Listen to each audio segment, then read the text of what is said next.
greffier pour la lecture de l'extrait de l'ordre pénal de l'audience de saisie. L'auditeur militaire supérieur du ministère public. Contre le prévenu ci-après.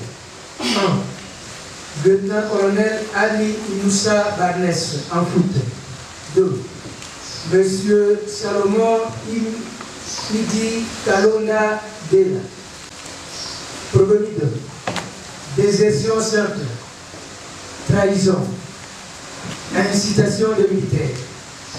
Et divulgation des secrets de l'armée. Je me présente ici devant vous, je suis malade.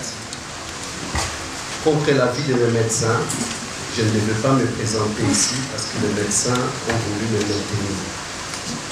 Malheureusement, autant la mort peut m'emporter par la maladie, autant cette situation que j'ai vue aujourd'hui, avec ces procès de la honte, peut m'emporter. Et donc, j'ai exigé d'être présent. Mais tout homme a des limites. Je ne saurais pas me mettre debout pendant toute la durée. Si vous pouvez me permettre que je puisse m'asseoir. Avec l'autorisation, n'est-ce pas, de l'auditorat, qu'il est interné dans un centre hospitalier. Nous savons qu'il est malade. Donc il aurait simplement demandé la chaise. Aussi, Monsieur le Président, nous tenons à préciser qu'il ne s'agit pas d'un procès de la honte. La honte peut-être pour le prévenu, pour ce qu'il a fait. Mais ce n'est pas une honte pour la République. C'est un procès comme tout autre procès. Je tenais à donner ces précisions. Donc aussi, Monsieur le Président, une autre précision. Si le prévenu estime que nous avions cru qu'elle est venue ici avec l'autorisation, n'est-ce pas, de ses médecins. D'ailleurs, il s'est fait accompagner d'un personnel de l'hôpital où il est interné. Donc, le parquet ne l'a pas pris de force pour venir répondre à l'audience d'aujourd'hui. Donc, s'il y avait un avis contraire, de ces médecins, il n'allait pas venir. Les avocats allaient, n'est-ce pas, devaient se présenter et demander une remise, ce qui n'a pas été le cas. Donc, lui-même, n'est-ce pas, s'est senti à mesure de répondre, n'est-ce pas, à l'audience d'aujourd'hui. Monsieur le Président, nous tenons à donner cette précision, surtout qu'il s'agit d'un procès médiatisé.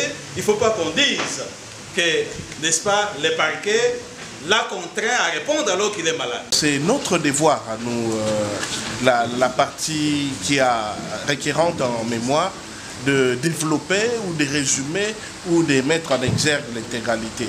Alors, je craignais que les greffiers n'entrent dans la lecture du mémoire qui appartient au parti. C'est à cause de ça que je me suis permis de solliciter. Vous voulez que la Cour vous accorde la parole pour développer vos moyens? Absolument, absolument. Parce que ce n'est pas les moyens du greffe. Moyens intégrés dans ces mémoires.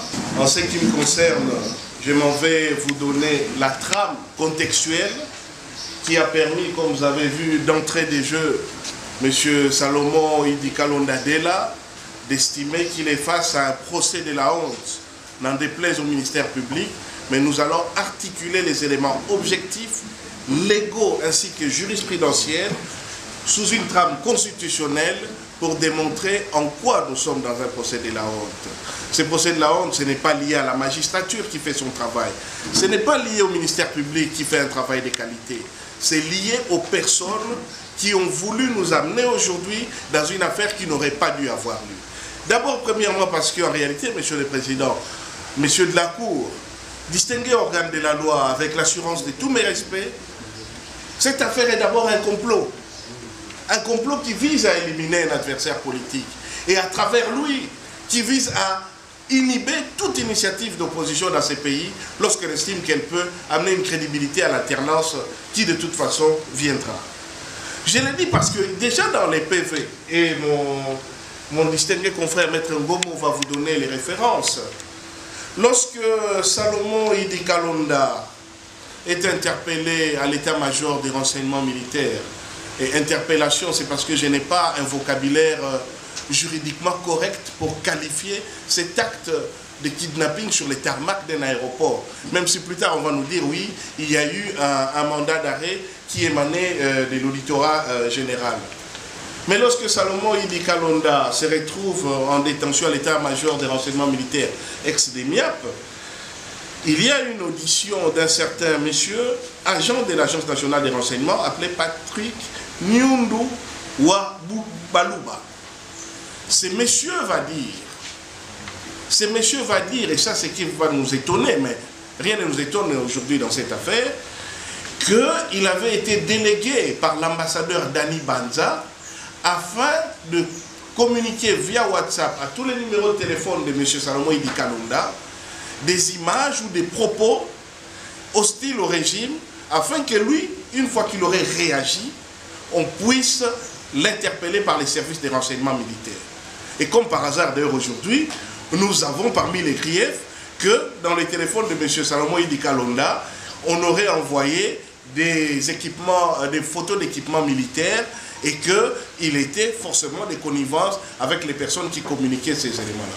Mais mon confrère reviendra pour vous dire qu'il n'a jamais été confronté à qui que ce soit et qu'en ce qui le concerne, ces images, il ne les avait jamais ouvertes.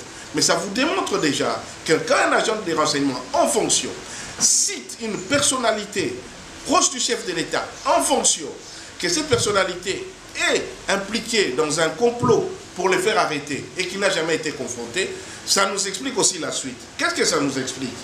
Ça nous explique l'interpellation extrêmement cavalière de M. Salomon Idi Kalonda, qui va être gardé plus de 10 jours au niveau de l'état-major des renseignements militaires, d'abord au secret, pas accès à l'avocat.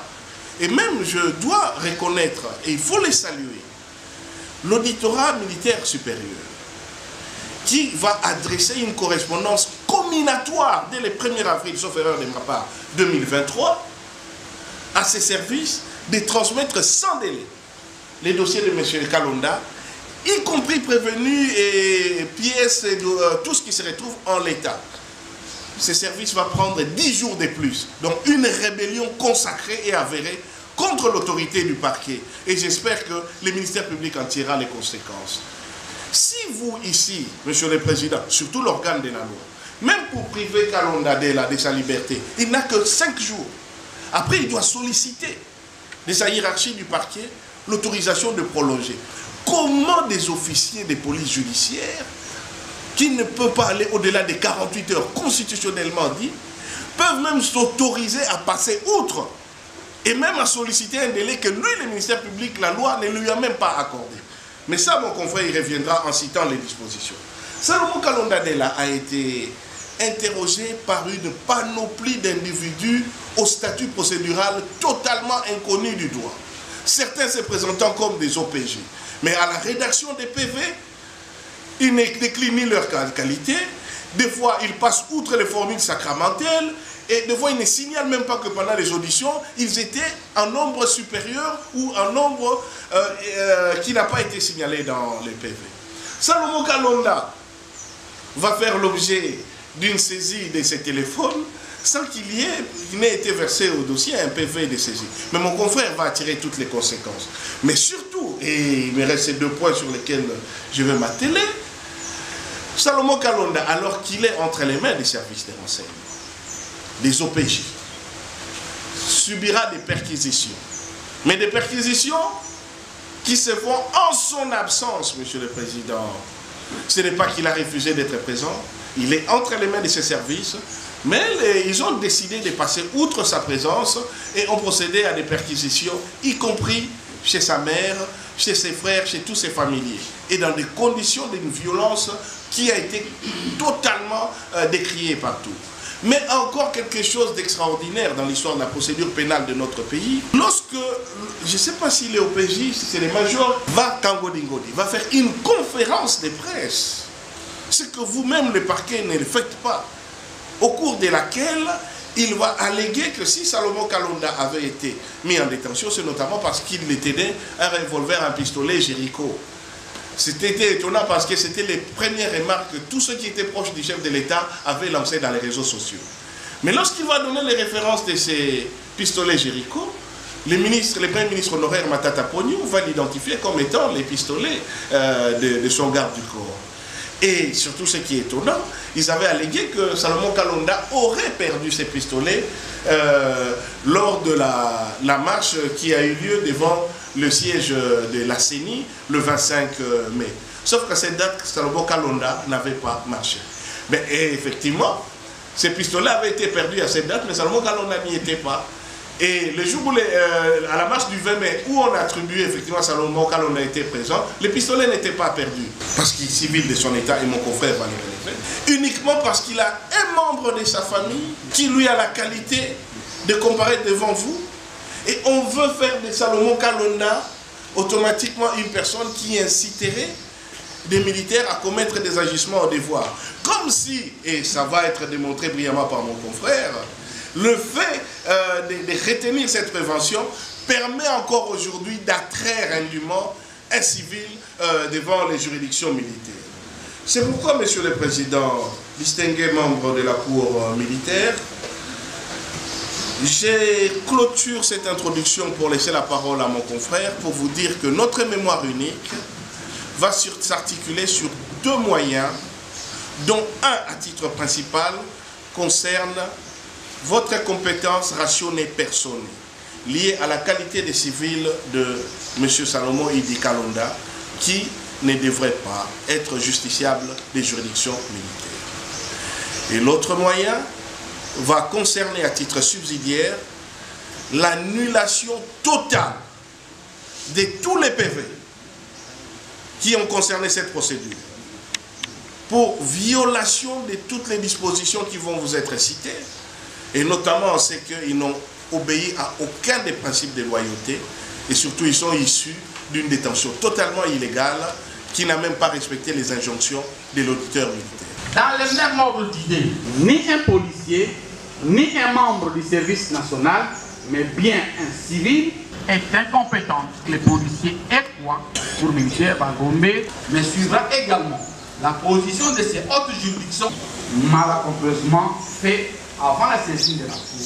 Monsieur le Président, depuis ma abord, je tenais à remercier la défense pour avoir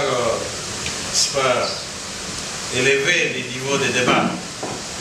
Je constate que dans cette élévation des niveaux de débat, la défense a recouru à plusieurs leçons. Il y a une leçon qui m'a rappelé ce que j'ai appris, n'est-ce pas, encore à l'école secondaire. La défense, n'est-ce pas, en évoquant la notion des raccordements fraudulés dans un procès pénal, je pris avoir affaire à un professeur d'électricité. C'est ce que je pensais, un raccordement fraudulé dans un procès pénal. Qu'est-ce que ça vient faire ici? J'ai compris que ça ne pouvait venir que, n'est-ce pas, de Maître Diakese, qui, dans son art perforatoire, Monsieur le Président, développe les notions. Monsieur le Président, j'ai aussi été frustré parce qu'un des avocats, en prenant la parole, a dit, c'est un terme qui m'a... J'ai dit, mais est-ce que peut-être que dans la décision de renvoi, j'ai oublié certaines affaires? Parce que cet avocat a dit qu'il y a aussi plusieurs cas de violation des droits de l'homme à charge de M. Salomon. Ça m'a fait peur. À charge de M. Salomon. J'ai compris qu'il aurait dû parler au préjudice. Mais au moins, ce que le greffier a noté, c'est à charge de M. Salomon. J'ai dit, mais ça c'est important. Donc c'est quand même curieux que je jette un coup d'œil sur la décision de renvoi, sur les différents procès-verbaux, et peut-être qu'ajouter, amener une autre décision de renvoi additive. Parce que si la défense elle-même est convaincue qu'il y a plusieurs cas de violation des droits de l'homme à charge de M. Salomon. C'est que, M. le Président, peut-être que la défense a estimé que le travail du parquet, n'est-ce pas, était incomplet. Monsieur le Président, discernement de la Cour, c'est aujourd'hui que nous avons pris connaissance, n'est-ce pas, de ces mémos, et nous avons apprécié à juste titre le développement fait par la défense.